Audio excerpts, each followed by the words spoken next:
Bismillahirrahmanirrahim. Assalamualaikum warahmatullahi wabarakatuh. Yang saya hormati Bapak Ibu dosen beserta rekan-rekan mahasiswa yang telah menyempatkan diri hadir dalam seminar proposal saya. Sebelumnya, izinkan saya memperkenalkan diri terlebih dahulu. Saya Nuzulpan Adawiyah dengan NIM E1E0181111 kelas 7 reguler. Oke, langsung saja. Di sini adapun judul proposal skripsi saya yaitu analisis faktor penyebab rendahnya kemampuan numerasi siswa di Miss NW Kebun Mulia tahun ajaran 2021-2022. Adapun latar belakangnya di sini adalah numerasi adalah kemampuan untuk mengaplikasikan dan keterampilan operasi hitung di dalam kehidupan sehari-hari. Kemendikbud 2021. Pendidikan di Indonesia akan selalu mengalami perkembangan mengikuti zaman yang semakin maju. Perkembangan tersebut sangat diperlukan untuk menjawab kebutuhan hidup di masa yang akan datang. Salah satu bagian penting untuk perkembangan pendidikan adalah kurikulum yang telah dirancang dengan mempertimbangkan banyak hal, terutama 2017. Selanjutnya, kurikulum diterapkan dalam kegiatan pembelajaran, termasuk pembelajaran matematika. Tujuan dari pembelajaran matematika sebenarnya adalah untuk mencapai tujuan yang lebih ideal, yaitu sebagai sarana dalam mengembangkan kecakapan hidup, bukan hanya untuk penguasaan materi matematika sebagai ilmu semata. Mahmudi 2016. Dalam kurikulum 2017, revisi tahun 2013, 4 aspek utama yang harus muncul dalam penyusunan rencana pelaksanaan pembelajaran atau RPP yaitu PPK, 4C dan HOT, Permendikbud nomor 58 tentang prinsip matematika dan Permendikbud nomor 21 tentang standar muatan kecakapan hidup yang dapat dikembangkan melalui pembelajaran matematika. Antara lain yang pertama, penggunaan kemampuan berpikir kritis dan penalaran dalam pemecahan masalah, dan yang kedua, komunikasi yang jelas pikiran. Yang ketiga, memiliki sikap dan perilaku positif seperti ketelitian, kejujuran, tanggung jawab, taat pada aturan, konsistensi, kreativitas, dan keterbukaan. Selanjutnya, adapun rumusan masalahnya di sini adalah penyebab rendahnya kemampuan numerasi siswa di Miss NW Kebun Mulia tahun pelajaran 2021-2022. Adapun tujuan penelitiannya di sini adalah untuk mengetahui apa saja faktor penyebab rendahnya kemampuan numerasi siswa di Miss NW Kebun Mulia tahun pelajaran 2021-2022. Selanjutnya di sini adapun manfaat teoritis. Hasil penelitian ini diharapkan dapat dijadikan sumber rujukan untuk mengembangkan ilmu pengetahuan, khususnya dalam memperbaiki kemampuan numerasi peserta didik. Adapun juga manfaat praktisnya di sini. Yang pertama, bagi siswa, hasil penelitian ini diharapkan dapat meningkatkan hasil belajar dan solidaritas siswa dalam mengembangkan wawasan. Yang kedua, bagi guru, hasil penelitian ini dapat dijadikan sebagai acuan dalam menentukan kemampuan peserta didik. Yang ketiga, bagi sekolah, hasil penelitian ini diharapkan dapat dijadikan bahan masukan bagi sekolah untuk memperbaiki praktik-praktik pembelajaran guru agar menjadi lebih efektif dan efisien sehingga kualitas pembelajaran dan hasil belajar siswa meningkat. Kemudian yang terakhir, adapun bagi peneliti lain, yaitu penelitian ini diharapkan dapat dijadikan sebagai bahan pembelajaran bagi peneliti. Selanjutnya, definisi operasional. Kemampuan numerasi adalah kemampuan atau kecakapan siswa dalam berhitung dan menerapkan konsep matematika dalam kehidupan sehari-hari. Kemampuan numerasi siswa yang dimaksud didasarkan pada peningkatan level numerasi siswa mulai dari level pemula, level 1, level 2, level 3, dan level 4, serta kemampuan siswa mengoperasikan operasi hitung dasar. Kemudian kita lanjut ke bab 2, yaitu tinjauan pustaka. Yang pertama, pengertian numerasi.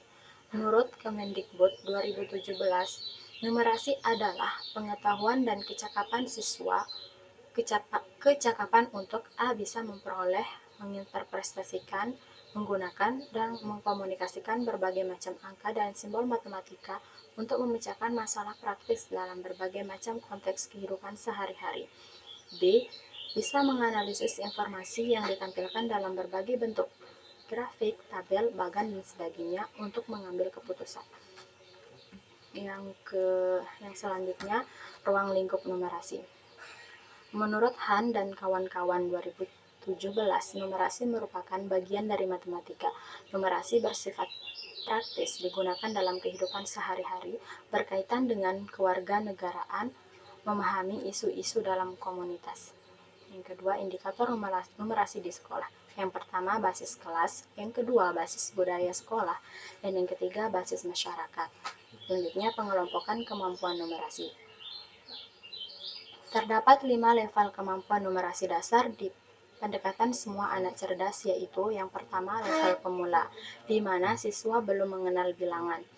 Yang kedua level 1, di mana siswa mampu mengenal bilangan 1 digit.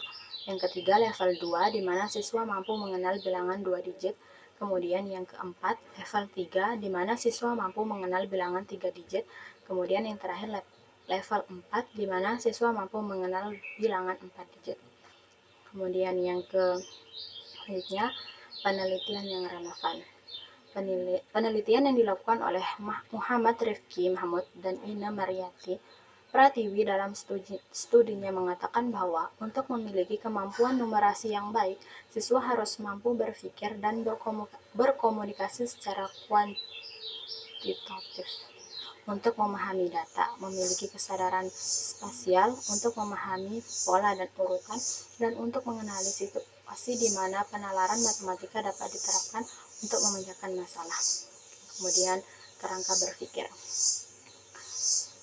Kerangka teori adalah penjelasan sementara terhadap suatu gejala yang menjadi objek permasalahan kita.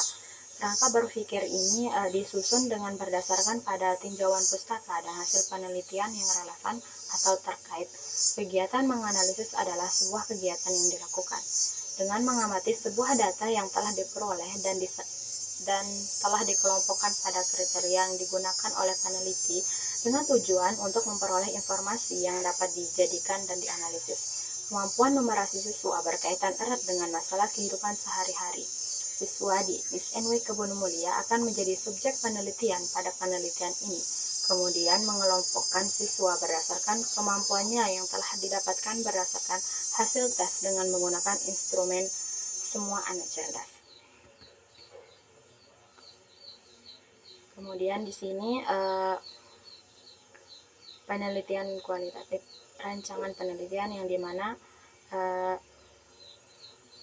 berdasarkan tujuan penelitian yang mendeskripsikan tentang kemampuan numerasi siswa di Miss NW Kebun Mulia, maka peneliti di sini menggunakan pendekatan penelitian atau metode deskriptif kualitatif. Penelitian ini adalah jenis penelitian kualitatif dengan menggunakan metode deskriptif. Metode penelitian kualitatif adalah metode penelitian yang berlandaskan pada filsafat, digunakan untuk meneliti pada kondisi objek yang alamiah sebagai lawannya dari penelitian eksperimen, di mana peneliti adalah sebagai instrumen kunci. Teknik pengumpulan data dilakukan secara triangulasi gabungan. Selanjutnya, setting penelitian, di mana di sini tempat penelitian ini dilakukan di Desa Selebung, Kecamatan Batu Keliang, Kabupaten Lombok Tengah. Pemilihan lokasi ini didasarkan pada tempat pelaksanaan PLP, peneliti dan sekaligus merupakan salah satu sekolah sasaran program Semua Anak Cerdas. Dan waktu penelitian ini dilaksanakan pada bulan Agustus sampai bulan November di Miss NW Kebun Mulia, Kecamatan Batu Keliang, Kabupaten Lombok Tengah pada tahun 2021.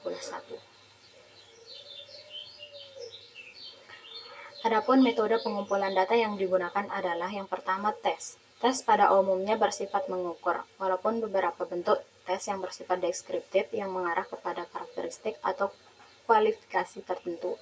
Pada penelitian ini, tes yang digunakan adalah tes penilaian kemampuan numerasi peserta didik dengan menggunakan pengelompokan sesuai level kemampuannya. Kedua, dokumentasi. Winarno 1992, dokumentasi sebagai laporan tertulis dari suatu peristiwa terdiri atas penjelasan dan pemikiran terhadap peristiwa itu dan ditulis dengan sengaja untuk menyiapkan dan merumuskan keterangan dari peristiwa tersebut. Yang ketiga, observasi. Salah satu metode pengumpulan data yang digunakan dalam penelitian ini adalah menggunakan metode observasi.